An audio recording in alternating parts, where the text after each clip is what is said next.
अहो पाटील काका आहे का घरी? अहो इकडे बसलोय पाठीमागं, इकडे या. हा बरं. अहो ते घरातलंही गरम होतंय दुपारी, म्हणून जरा बाहेर बसलो होतो झाडाखाली. या तुमच्या मतदानाच्या पावत्या त्या माणसाने आमच्या घरी दिल्या होत्या. बरं तुमचं कुठं यावेळेस? कुठं काय असं ना, आपल्याला काय, मी तर त्या पावत्या दिल्या पोरांना खेळायला. पोरं आता त्याची विमानं करून उडू राहिले घरात.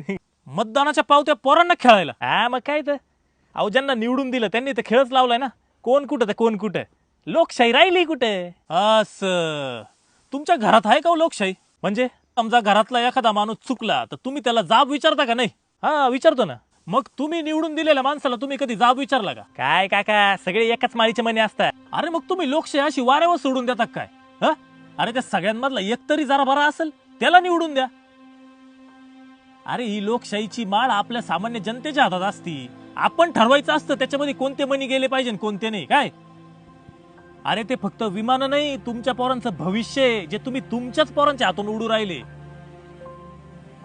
अरे तुम्ही सुद्धा समजून उमजून मतदान करा आणि पुढच्या पिढीलाही सांगा मतदानाचं महत्व. अरे लोकशाही वाचवणं हे नेत्यांपेक्षा आपल्या सामान्य जनतेचं काम आहे, कारण आपण त्यांना तिथे निवडून पाठवत असतो. काय लय भारी समजून सांगता बरं का काका तुम्ही. चला येऊ का?